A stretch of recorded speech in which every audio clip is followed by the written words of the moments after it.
কিন্তু যখন দেখি ফেরেশতারা আমার মাথার পা ঢাক উপরে এসেছে, আমি যখন কোরআন তেলাওয়াত বন্ধ করি, গোড়া লাফালাফি বন্ধ করে আবার তেলাওয়াত শুরু করি, গোড়া লাফালাফি করে। আল্লাহ নবী বললেন, আল্লাহ রাব্বুল আলামিন তোমার উপরে সাকিনা নাযিল করেছেন, বলেন সুবহানাল্লাহ। এরপর আল্লাহ নবী বললেন, আমি যখন কোরআন তেলাওয়াত বন্ধ করলাম, ফেরেশতারা অদৃশ্য হয়ে গেল। আল্লাহ নবী বললেন, ও সাইয়্যিদ, তুমি কেন কোরআন তেলাওয়াত বন্ধ করলা? তুমি কেন সারা রাত কোরআন তেলাওয়াত করলা না? এই ফেরেশতারা তোমার কোরআন তেলাওয়াত শুনে পাগল হয়ে তোমার উপরে সামিয়ানার মতো ছায়া দিতেছিল, বলেন সুবহানাল্লাহ। এমনকি আল্লাহ বলেন, ও সাইয়্যিদ, দুনিয়ার কোন মানুষ ফেরেশতাদেরকে দেখতে পারে নাই।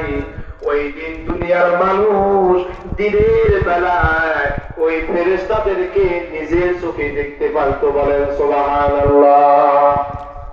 তাহলে কোরআন তেলাওয়াতের কেমন ফজিলত! এই কোরআন তেলাওয়াতকে ভালোবাসতেন আবু যর গিফারি।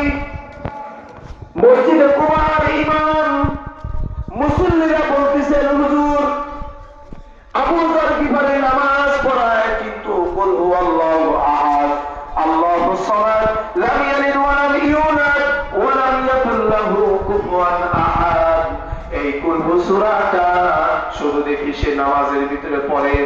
আল্লাহ নবী বললেন, ও আবু যর গিফারি, তুমি কেন সব নামাজের ভিতরে কুল হু সূরাকে পড়ো? আবু যর গিফারি বলতিছে, হুজুর, আমি কুল হু সূরাটারে বড় ভালোবাসি, বলেন সুবহানাল্লাহ। আল্লাহ নবী বললেন, এই কুল হু সূরাটা ভালোবাসাটাই তোমাকে আল্লাহ জান্নাতে নিয়ে যাবেন, বলেন সুবহানাল্লাহ। আজকে থেকে কে কে কুল হু সূরা পড়বে? হাত তুলে দেখান। কুল হু সূরা কে কে পড়বে? দুইটা হাত তুলে দেখান সবাই। মাশাআল্লাহ। আল্লাহ সকলকে সকলে বলুন আমিন। অবশ্যই সফলতা হয়েছে তারা যারা নিজেদের গুনাহ থেকে পবিত্র হয়েছে এবং আল্লাহর নামকে স্মরণ করে নামাজ পড়েছেন, তারা অবশ্যই সফলকাম। গুনাহ ছাড়তে হবে,